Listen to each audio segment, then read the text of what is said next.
नमस्कार, मैं doctor RP Sonkar, associate professor मनोविज्ञान विभाग, वसंत कन्या महाविद्यालय काशी हिंदू विश्वविद्यालय। एक बार फिर आप सभी सम्मानित अभिभावकों और प्रिय विद्यार्थियों का हार्दिक स्वागत और अभिनंदन करता हूं। प्रिय विद्यार्थियों, आप सभी ने बीएचयू यूजी और पीजी एडमिशन से संबंधित बहुत सारे सवाल किए हैं, बहुत सारी जानकारियां मांगी हैं। मैं आपके सवालों पर आधारित जानकारी दूं उससे पहले बीएचयू एडमिशन से संबंधित कुछ महत्वपूर्ण अपडेट्स पर एक नज़र डाल लेते हैं। बात की शुरुआत यदि हम बीएचयू यूजी एडमिशन से करें तो मैं बता दूं कि बीएचयू यूजी एडमिशन से संबंधित कोर्स 131, 132, 181 और 182 में 3 बार डेट को बढ़ाने के बावजूद भी 25 सितंबर 2023 तक 830 बच्चे ऐसे भी हैं जिन लोगों ने अपना सब्जेक्ट कॉम्बिनेशन अलॉटमेंट की प्रक्रिया को पूरा नहीं किया।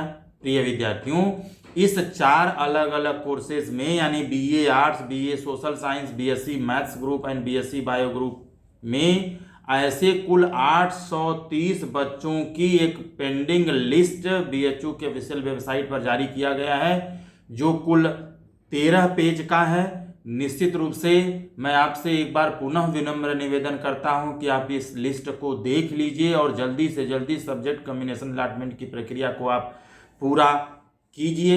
यह लिस्ट जो है यह बीएचयू मेन कैंपस यानी एफएमसी और महिला महाविद्यालय से लेते हुए सभी एफिलिएटेड कॉलेजेस यानी वीकेएम, वीसीडब्ल्यू, एएम, पीजी, डीएवी, ये सारे कॉलेजेस के लिए जारी किया गया है।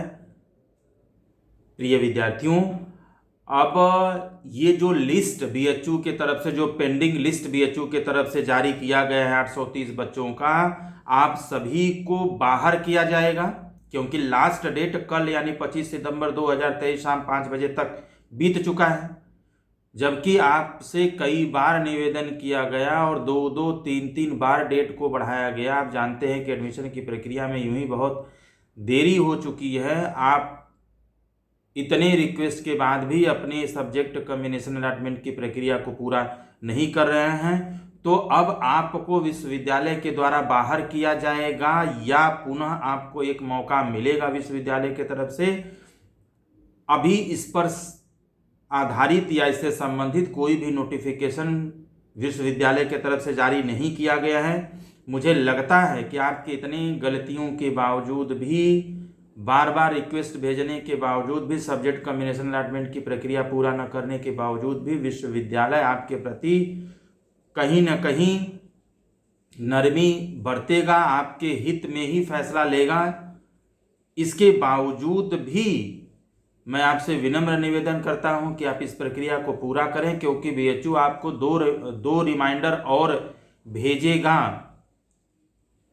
इसके बावजूद भी यदि आप अपनी सब्जेक्ट कॉम्बिनेशन अलॉटमेंट की प्रक्रिया को पूरा नहीं करते हैं तो निश्चित रूप से आपको एडमिशन की प्रक्रिया से बाहर कर दिया जाएगा, क्योंकि बार बार मौका या ज़्यादा समय देने से निश्चित रूप से एडमिशन की प्रक्रिया, जहां एक तरफ बहुत देर हो चुका है, उसकी और भी देर होने की संभावना रहेगी। फिर तमाम तरह की ऐसी जो चीज़ें हैं जो आगे करनी हैं वो सब भी पीछे हो जाएगा। प्रिय विद्यार्थियों, और यदि मान लीजिए कि बार बार रिक्वेस्ट करने के बावजूद भी आप अपनी यह सब्जेक्ट कॉम्बिनेशन अलॉटमेंट की प्रक्रिया को पूरा नहीं करते हैं, तो इस कंडीशन में इन 830 बच्चों को एडमिशन की प्रक्रिया से बाहर कर दिया जाएगा और ये सभी 830 सीट प्लस पहले से जितने खाली सीटें उन सभी को मिला करके मॉपअप राउंड रजिस्ट्रेशन के थ्रू इन सारी सीटों को भरा जाएगा। तो समझिए आपको कितना बुरा लगेगा। अगर आपने कमिटमेंट फीस जमा कर दिया, आपका सारा डॉक्यूमेंट्स वेरिफिकेशन हो गया और आप अपना सब्जेक्ट कॉम्बिनेशन नहीं भर रहे हैं और आपको एडमिशन की प्रक्रिया से बाहर करके आपके सीट पर दूसरे बच्चे का मॉपअप राउंड रजिस्ट्रेशन के द्वारा अगर सीट भर दिया जाए तो कितना बुरा लगेगा। जाहिर सी बात है कि आपको अच्छा नहीं लगेगा। और मेरे बार बार समझाने के बावजूद भी, विश्वविद्यालय की बार बार रिक्वेस्ट भेजने के बावजूद भी आप इस प्रक्रिया को नहीं करते, पता नहीं क्यों नहीं करते हैं। तो निश्चित रूप से आपसे मैं पुनः एक बार विनम्र निवेदन करता हूं कि आप तुरंत अभी का अभी अपना स्टूडेंट पोर्टल खोलिए और लॉगिन करिए और सब्जेक्ट कॉम्बिनेशन अलॉटमेंट की प्रक्रिया को जितना जल्दी हो सके इसको पूरा करिए। 1 मिनट भी देरी न करिए। प्रिय विद्यार्थियों, मैं आपको इसके साथ ही साथ एक और बड़ी बात बता दूं कि 17 अलग अलग कोर्सेस में, हालांकि मैंने पिछले वीडियो में भी बताया था, 17 अलग अलग कोर्सेस में बीएचयू मेन कैंपस और एफिलिएटेड कॉलेजेस को मिलाकर के adjustment fees plus admit card generation की प्रक्रिया न करने वाले बच्चों को भी एक बार अंतिम मौका दिया गया था और यह डेट बढ़ा करके 23 से 25 सितंबर 2023 शाम 5 बजे तक कर दिया गया था, जो अब बीत चुका है। इसके बावजूद भी अभी भी 386 ऐसे बच्चे हैं, 386 बच्चे ऐसे हैं जिन लोगों ने अपना adjustment fees plus admit card generation की प्रक्रिया को पूरा नहीं किया है। आप 386 ऐसे बच्चों की लिस्ट यानी कुल 5 पेज की लिस्ट भी बीएचयू के ऑफिशियल वेबसाइट पर जारी किया गया है। आप पता नहीं क्यों नहीं करते हैं यह प्रक्रिया। तो जल्दी से जल्दी आप एडजस्टमेंट फीस जमा करिए, एडमिट कार्ड डाउनलोड करिए और संबंधित कॉलेज में जो रिपोर्टिंग का समय दिया गया उसके अनुसार आप निश्चित रूप से रिपोर्ट करिए। और जैसा कि मैंने पहले भी बताया कि यह डेट बीत चुका है और 1-2 रिमाइंडर आपको यहाँ भी भेजा जाएगा। आप जल्दी से जल्दी इसको पूरा करें।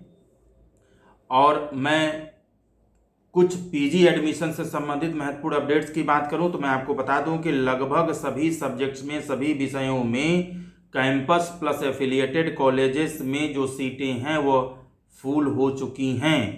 इसके बावजूद भी कुछ विभाग में कुछ सीटें खाली हैं और जिन जिन विभागों में, जिन जिन विषयों में सीट फुल हो चुकी है कैंपस प्लस एफिलिएटेड कॉलेजेस में, उन सभी जगहों का, उन सभी कॉलेजेस का जो सिलेक्टेड बच्चों की जो लिस्ट है वह संबंधित कॉलेजेस को भेज दिया गया है। प्रिय विद्यार्थियों, अब किसी भी तरह के अपग्रेडेशन की संभावना पीजी के कोर्सेज में नहीं रह गई है। और साथ ही साथ मैं आपको ये भी बता दूं कि एडजस्टमेंट फीस का जो लास्ट डेट दिया गया है पीजी के सारे सब्जेक्ट्स में, लगभग सारे सब्जेक्ट्स में जो फाइनल सिलेक्शन है वो हो गया है। जो आपके सिलेक्टेड बच्चे हैं सारे सब्जेक्ट्स में, उनका जो लिस्ट है वो संबंधित कॉलेजेस को भेजा जा चुका है और आपको अपना एडजस्टमेंट फीस जमा करने का जो लास्ट डेट है वह 30 सितंबर 2023 शाम 5 बजे तक दिया गया है।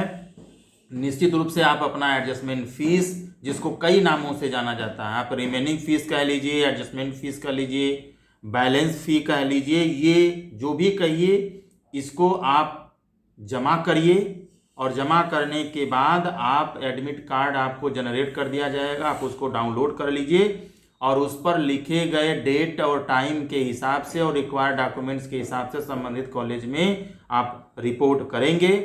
और सभी पीजी के सब्जेक्ट्स में जैसे ही आप 30 सितंबर तक अपनी एडजस्टमेंट फीस जमा करते हैं, आपको एडमिट कार्ड जनरेट कर दिया जाएगा और आपको अक्टूबर फर्स्ट वीक में यानी 5 से लेकर के 8 अक्टूबर के बीच या तक आप निश्चित रूप से संबंधित कॉलेज में आप रिपोर्ट करेंगे, ताकि जो कॉलेज लेवल पर एडमिशन की प्रक्रिया है उसको भी पूरा समय से किया जा सके और आपकी क्लासेस वगैरह और जितनी भी फॉर्मेलिटीज़ वगैरह है वो पूरा कराया जा सके। प्रिय विद्यार्थियों, मैं अगर पीजी के सब्जेक्ट्स में साइकोलॉजी को एग्जाम्पल मान करके आपको बताऊं तो साइकोलॉजी में बीएचयू मेन कैंपस और सभी एफिलिएटेड कॉलेजेस यानी बाहर के सभी 4 कॉलेजेस में जो सीटें हैं वो फुल हो चुकी हैं।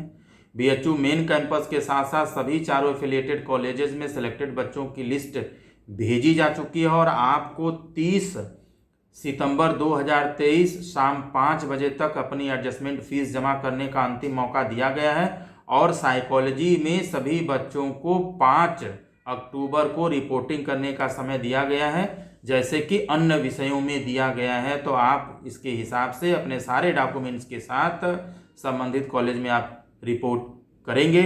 मैं आपसे विनम्र निवेदन कर दूं कि एडमिशन की प्रक्रिया जब तक चल रही है तब तक आप इससे जुड़े रहें और अपने स्टूडेंट पोर्टल को, अपने मेल आईडी को हमेशा आप चेक करते रहें, देखते रहें, और साथ ही साथ BHU के ऑफिशियल वेबसाइट bhuonline.ac.in को भी खंगालते रहें।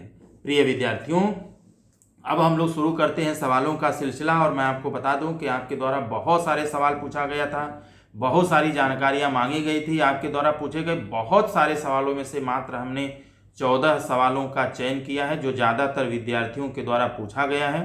साथ ही साथ मैंने उन लोगों के सवालों को नहीं लिया है जिन लोगों के सवालों का जवाब ऑलरेडी मैंने पिछले कई वीडियोज़ में दिया है, और साथ ही साथ ऐसे लोगों के सवालों को भी मैंने नहीं लिया है जिन लोगों ने अपने सवाल के साथ अपना नाम, अपने ज़िले का नाम और अपने प्रदेश का नाम नहीं लिखा था।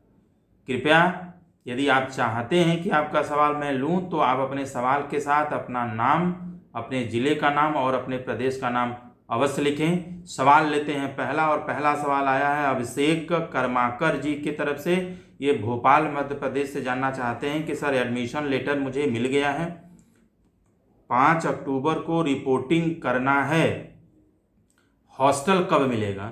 देखिए, आपका एडमिशन आपने नहीं लिखा है, क्या आपका एडमिशन कहाँ हुआ है, कैंपस में हुआ है या एफिलिएटेड कॉलेजेस में हुआ है, तो निश्चित रूप से आपका एडमिशन हो गया है। तो आप 5 तारीख को संबंधित कॉलेज में रिपोर्ट करिए। जैसे ही आप रिपोर्ट करेंगे, हॉस्टल से रिलेटेड जो प्रक्रिया है वो अभी पूरा कराया जाएगा, क्योंकि हॉस्टल का एक फॉर्म होगा जो आपको भरना पड़ेगा और आपके इंडेक्स के आधार पर हॉस्टल आपको अलॉट किया जाएगा। तो मुझे लगता है 1 हफ्ते के अंदर हॉस्टल अलॉटमेंट की भी प्रक्रिया पूरी कर ली जाएगी। वहीं पर संकल्प शुक्ला जी शहडोल मध्य प्रदेश से जानना चाहते हैं कि सर यूजी रेगुलर का एडमिशन कब तक पूरा होगा। देखिए, यूजी का जो एडमिशन है, रेगुलर जो एडमिशन है, रेगुलर एडमिशन का तात्पर्य यहाँ पर यह है कि मॉपअप राउंड रजिस्ट्रेशन को छोड़ दिया जाए। तो यूजी का रेगुलर राउंड का जो एडमिशन है वो अभी चल रहा है। कैंपस में चलने वाले सारे कोर्सेस का लगभग एडजस्टमेंट फीस और एडमिट कार्ड जनरेशन सारी चीज़ें हो चुकी हैं। जिन बच्चों ने नहीं जमा किया है उनका जो नाम है वो पेंडिंग में दिखा रहा है, यह बात अलग है। लेकिन अभी मॉपअप राउंड की प्रक्रिया पूरा बचा हुआ है। साथ ही साथ 4 अलग अलग कोर्सेज में एडजस्टमेंट फीस और एडमिट कार्ड जनरेशन की प्रक्रिया पूरा बचा हुआ है। तो इन सारी चीज़ों को ले लिया जाए तो मुझे नहीं लगता कि 10 अक्टूबर से पहले यूजी के एडमिशन की प्रक्रिया 100% पूरा हो पाएगा। वहीं पर तृप्ति जी रांची झारखंड से जानना चाहती हैं कि सर मेरा 170 इंडेक्स है, क्या मेरे एडमिशन की कोई संभावना है। तृप्ति जी, आपने इंडेक्स तो लिखा है लेकिन आपने सब्जेक्ट नहीं लिखा है, आपने अपनी कैटेगरी नहीं लिखा है, क्योंकि अलग अलग पीजी के सब्जेक्ट्स में कट ऑफ अलग अलग जाता है, अलग अलग कैटेगरी के बच्चों का कट ऑफ अलग अलग जाता है। फिर भी मैं आपसे इतना ही निवेदन करूंगा कि आप अपने मेल को, अपने स्टूडेंट पोर्टल को हमेशा चेक करते रहें और BHU के ऑफिशियल वेबसाइट को भी नियमित रूप से आप चेक करते रहें, ताकि एडमिशन से संबंधित किसी भी तरह की इन्फॉर्मेशन अगर आपके पास पहुंचे तो संबंधित जो प्रोसेस है वो आप समय से कर सकें, और आपको यदि एडमिशन लेने का ऑफर जाता है तो आप उसको पूरा कर सकें। वहीं पर कमलेश यादव जी बैतूल मध्य प्रदेश से जानना चाहते हैं कि MBA का एडजस्टमेंट फ़ी का जो ऑप्शन है आ गया है, क्योंकि मेरा जो एडमिशन है वो MBA में हो चुका है। एडजस्टमेंट जो फीस है उसका भी जो ऑप्शन है वो आ चुका है। मुझे एडजस्टमेंट फ़ीस कब तक जमा करना है। देखिए, निश्चित रूप से अगर आपके पास एडजस्टमेंट फ़ीस जमा करने की सूचना गई होगी तो उस पर डेट भी लिखा होगा। हालांकि पीजी के सारे सब्जेक्ट्स में जो एडजस्टमेंट फ़ीस जमा करने का जो लास्ट डेट है वो 30 सितंबर 2023 शाम 5 बजे तक निर्धारित किया गया है। तो निश्चित रूप से आप 30 से पहले अपनी एडजस्टमेंट फ़ीस जमा कर दें, और जितना जल्दी हो सके उतना जल्दी आप जमा कर लें और अपना एडमिशन श्योर कर लें। वहीं पर गौरव चौधरी जी गुवाहाटी आसाम से जानना चाहते हैं कि सर मुझे एडजस्टमेंट फ़ीस का ऑप्शन आया था, 9,000 रुपये जमा करना था, बीच में अपने आप यह जो आइकन था, जो मैसेज था वो गायब हो गया। पुनः एडजस्टमेंट फ़ीस जमा करने की सूचना आई है, लेकिन अब जो फीस दिखा रहा है वो 39,000 दिखा रहा है। ऐसा क्यों हुआ और मैं क्या करूं। देखिए, मुझे तो नहीं लगता कि ऐसा होना चाहिए। अगर पहली बार आपका मैसेज नहीं आया, पहली बार आपको एडजस्टमेंट फीस जमा करने की सूचना आई, उसमें 9,000 रुपये था, वो अपने आप गायब होता है और उसके बाद फिर आता है और अब 39,000 रुपया दिखा रहा है, तो ऐसा नहीं होना चाहिए। ठीक है, कभी कभी इस तरह की गड़बड़ी सॉफ्टवेयर में होने वाली त्रुटियों की वजह से भी होता है, तो कृपया आप धैर्य रखें और 30 के पहले आप इंतज़ार कर लें। हो सकता है वो ऑटोमेटिक अपने से सुधार हो जाए। ठीक है, लेकिन अगर 30 तक कुछ नहीं होता है, तो उसमें कोई सुधार नहीं होता है, तो निश्चित रूप से आपको इसको संबंधित विभाग में पता करना पड़ेगा, जानकारी लेना पड़ेगा कि ऐसा क्यों हुआ है। और एक बार आपको ये भी देख लेना है कि आपका एडमिशन कहीं रेगुलर और पेड एडमिशन से संबंधित तो नहीं है। ठीक है, इन तमाम तरह की चीज़ों के आधार पर आप जान सकते हैं, लेकिन मुझे जहाँ तक लग रहा है कि सॉफ्टवेयर से रिलेटेड जो एरर है वो हो सकता है, थोड़ा वेट करना चाहिए और आप 2-3 दिन में देख लीजिए और जैसा ही ये सही होता है, जैसे ही सही होता है, आप अपनी जो फीस है वो जमा कर सकते हैं। वहीं पर अगला सवाल लेते हैं। जो अगला सवाल आया है, सिमरन कुमारी जी ने कोलकाता पश्चिम बंगाल से जानना चाहा है कि सर पीजी में मॉपअप राउंड होगा। देखिए, पीजी में मॉपअप राउंड होने की कोई ज़रूरत नहीं है। पीजी में मॉपअप राउंड के थ्रू एडमिशन की कोई भी प्रक्रिया नहीं की जाएगी, क्योंकि हमारी जो सीटें हैं वो रेगुलर राउंड के थ्रू ही पीजी में भरा जाना है, जिसमें कई विभागों में 6 तो 7 या किसी विभाग में 8 राउंड भी, रेगुलर राउंड भी चलाया गया है और इन रेगुलर राउंड के थ्रू जो सीटें हैं उसको भरी गई हैं। तो पीजी में मॉपअप राउंड रजिस्ट्रेशन के थ्रू एडमिशन होने का कोई भी प्राविधान नहीं है। वहीं पर दिव्या तिवारी जी लखनऊ उत्तर प्रदेश से जानना चाहती हैं कि सर वीकेएम में तीनों हॉस्टल में से कौन सा हॉस्टल सबसे अच्छा है, कृपया आप अपने हिसाब से बताइए। देखिए, मेरे हिसाब से वीकेएम के तीनों हॉस्टल अच्छे हैं, लेकिन ये बिल्कुल ही साधारण सी बात है, बिल्कुल सामान्य सी बात है कि आप जितना ही ज़्यादा पैसा लगाइएगा उतना ही ज़्यादा अच्छा आपको हॉस्टल मिलेगा। तो आप पैसे के आधार पर भी देख सकती हैं, क्योंकि तीनों हॉस्टल की जो फीस होगी ना वो अलग अलग होगी। जितना ही ज़्यादा महंगा होगा उतना ही ज़्यादा सुविधाओं से लैस होगा। वैसे यदि आप चाहें तो लखनऊ बहुत दूर नहीं है, आप वीकेएम में जब रिपोर्टिंग करने आइएगा तो आप खुद तीनों हॉस्टल को घूम करके देख लीजिएगा, जो आपको अच्छा लगेगा आप उसके लिए अप्लाई कर सकती हैं। वहीं पर आशीष कुमार जी हमीरपुर उत्तर प्रदेश से जानना चाहते हैं कि सर मॉपअप राउंड रजिस्ट्रेशन कब तक होगा। देखिए, मॉपअप राउंड रजिस्ट्रेशन तब होगा जब सब्जेक्ट कॉम्बिनेशन अलॉटमेंट की प्रक्रिया पूरा हो जाए, एडजस्टमेंट फीस और एडमिट कार्ड जनरेट कर दिया जाए। लेकिन ये सारी चीज़ें अभी तक नहीं हुई हैं।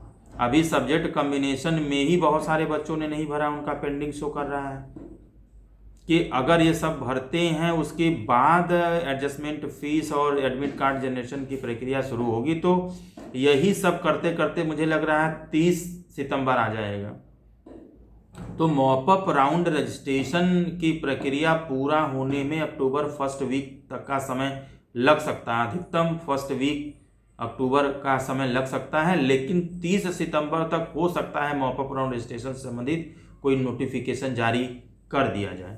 वहीं पर स्नेहा साहा जी आसाम से लिख रहे हैं कि सर बीएचयू यूजी में एडजस्टमेंट फ़ी प्लस एडमिट कार्ड जनरेशन की प्रक्रिया कब से शुरू होगी। देखिए, अब सब्जेक्ट कॉम्बिनेशन अलॉटमेंट के बाद एडजस्टमेंट फीस और एडमिट कार्ड जनरेशन की प्रक्रिया ही शुरू होना है। लेकिन बहुत सारे बच्चे ऐसे हैं जिन लोगों ने सब्जेक्ट कॉम्बिनेशन अलॉटमेंट की प्रक्रिया को पूरा नहीं किया है। तो मुझे ऐसा लग रहा है कि ऐसे बच्चों को लगभग 2 बार रिमाइंडर भेजा जाएगा, यानी कुछ वक्त लगेगा। तो मुझे लग रहा है 30 के आसपास तक फ़ी जो एडजस्टमेंट है और एडमिट कार्ड जनरेशन की प्रक्रिया उसको भी पूरा करने की कोशिश इस महीने के लास्ट तक यानी 30 सितंबर तक करने की कोशिश विश्वविद्यालय की तरफ से रहेगा। वहीं पर श्री हरि शुक्ला जी सागर मध्य प्रदेश से जानना चाहते हैं कि सर मेरा पीजी में 225 इंडेक्स है, हिंदी डीएमसी में एडमिशन होने की संभावना है। देखिए, आपका एडमिशन अभी तक हिंदी में हुआ है या नहीं हुआ है ये बात आपने नहीं लिखा है। ठीक है। अगर आपका एडमिशन अभी तक डीएमसी में नहीं हुआ है, ऐसा हो सकता है कि आपका 225 है और लड़कों के लिए मात्र 2 ही ऑप्शन है, या तो हिंदी ऑनर्स में आपका एडमिशन बीएचयू मेन कैंपस या डीएमसी में हो, या तो आपका एडमिशन डीएवी पीजी कॉलेज में हो। तो या तो आपका एडमिशन दोनों जगह पे नहीं हुआ होगा, इसका मतलब जो कट ऑफ है हिंदी का जनरल का वो 225 तक नहीं पहुंचा होगा। ठीक है। या तो ऐसा हो सकता है कि आपका एडमिशन डीएवी में हो गया हो और आप डीएमसी में अपग्रेडेशन की बात कर रहे हो। ठीक है। तो अपग्रेडेशन की अगर बात आप कर रहे हैं तो मुझे लग रहा है बहुत ही मुश्किल है। और यदि आपका एडमिशन नहीं हुआ है और फिर 225 पर एडमिशन की बात कर रहे हैं तो मुझे लग रहा है यहाँ भी मुश्किल है। लेकिन यह अंतिम नहीं है, इसके बावजूद भी आपको अपना पोर्टल और मेल चेक करते रहना है। अगर कोई संभावना बनती है तो निश्चित रूप से आपके पोर्टल पर एडमिशन का ऑफर जाएगा, आप संबंधित प्रक्रिया को पूरा कर सकते हैं। वहीं पर अमित जी पटना बिहार से जानना चाहते हैं कि पीजी में रिमेनिंग फीस का ऑप्शन कब आएगा। देखिए, पीजी में रिमेनिंग फीस का जो ऑप्शन है, जो ऑफर है, वो भेजा जा चुका है। कृपया अमित जी आप अपने पोर्टल को चेक करिए, रिमेनिंग फीस की प्रक्रिया की सूचना आपके पोर्टल पर भेजी गई है और इसे आप अधिकतम 30 सितंबर 2023 शाम 5 बजे तक पूरा करेंगे। वहीं पर इंदिरा मंडल जी वेस्ट बंगाल से जानना चाहती हैं कि सर मेरा एडमिशन एमए इंग्लिश डीएमसी में हुआ है लेकिन मैंने लॉक नहीं किया है, क्या इसके वजह से मेरा एडमिशन कैंसिल हो जाएगा? इंदिरा जी, ऐसा बिल्कुल नहीं होगा। आपका एडमिशन बीएचयू मेन कैंपस यानी डीएमसी इंग्लिश में हुआ है और आपने लॉक नहीं किया है तो आपका एडमिशन कैंसिल नहीं होगा। लेकिन मैं ये पूछना चाहता हूँ कि आपने लॉक क्यों नहीं किया है? अब आपको क्या चाहिए? जब आपका admission BHU main campus DMC में हो गया है तो फिर छोड़ने की तो कोई बात ही नहीं है। आपको तुरंत इसको लॉक कर देना चाहिए, क्योंकि आप डीएमसी से अपग्रेड करके कहीं और तो जा नहीं सकते, तो इसको लॉक कर देना चाहिए। हालांकि आपने लॉक नहीं किया तो इससे कोई समस्या नहीं होगी। आपको जो रिपोर्टिंग समय दिया गया है यानी 5 अक्टूबर, उस समय पर आप अपने सभी जरूरी डॉक्यूमेंट्स के साथ आप कैंपस में पहुँचें, डीएमसी में पहुँचें और रिपोर्ट करें। वहीं पर गीता मौर्य जी बाराबंकी उत्तर प्रदेश से जानना चाहते हैं कि मेरा एडमिशन वीकेएम हिस्ट्री ऑनर्स में हुआ है, कैंपस और वीकेएम की फीस में क्या अंतर है? बिल्कुल अंतर है, मैंने कई बार बताया भी है, क्योंकि यूजी में बीएचयू मेन कैंपस और एफिलिएटेड कॉलेजेस की फ़ीस में काफ़ी अंतर है। अगर आपका एडमिशन यूजी में बीएचयू मेन कैंपस में होता है तो वहाँ मात्र फीस आपका 2000 से लेकर के 2500 के बीच में है, जबकि आपका एफिलिएटेड कॉलेजेस में किसी भी एफिलिएटेड कॉलेज में एडमिशन होगा तो कम से कम 9000 से लेकर के 10000 के बीच है। यह बात अलग है कि बीएचयू मेन कैंपस और एफिलिएटेड कॉलेजेस दोनों में जो पेड सीट की जो फीस निर्धारित की गई है वो रेगुलर प्लस 10,000 है। ठीक है। वहीं पर शुभम जी इटावा उत्तर प्रदेश से जानना चाहते हैं कि सर एलएलबी का एडजस्टमेंट फीस का जो ऑफर है वो कब तक आएगा? शुभम जी, एलएलबी में एडजस्टमेंट फीस की जो प्रक्रिया है वह कराई जा रही है या कितने बच्चों ने कर भी लिया है? निश्चित रूप से आप अपने स्टूडेंट पोर्टल को देखिए और यदि आपको कोई सूचना गई एडजस्टमेंट फीस की तो आप इसको जल्द से जल्द पूरा करिए, क्योंकि एलएलबी वाले बच्चों को 8 अक्टूबर को रिपोर्टिंग करने का समय दिया गया है। प्रिय विद्यार्थियों, मैंने अपने तरफ से सही और वैध जानकारी देने की पूरी कोशिश की है, फिर भी किसी तरह का सूचना परिवर्तन होता है तो विश्वविद्यालय द्वारा बनाया गया मापदंड ही मान्य होगा, क्योंकि बीएचयू की तरफ से कोई आधिकारिक सूचना नहीं है, बल्कि मैंने अपने अनुभवों के आधार पर एडमिशन कमेटी के कुछ सम्मानित सदस्यों से बातचीत के आधार पर और बीएचयू के ऑफिशियल वेबसाइट bhuonline.ac.in पर दिए गए नोटिफिकेशन के खंगालने के आधार पर आपको सभी तरह की जानकारी दे रहा हूं। इसके बावजूद भी आप बीएचयू एडमिशन से संबंधित विस्तृत जानकारी चाहते हैं तो आप बीएचयू की ऑफिशियल वेबसाइट bhuonline.ac.in पर विजिट कर सकते हैं। कोई सवाल है या कोई जानकारी आप चाहते हैं तो आप कमेंट बॉक्स में लिख सकते हैं। जैसे ही कोई नया अपडेट आता है मैं निश्चित रूप से हमेशा की तरह आपके साथ साझा करता रहूँगा। तब तक आप सभी लोग खुश रहें, अपना ख्याल रखें। आप सभी को एडमिशन की बहुत बहुत शुभकामनाएं।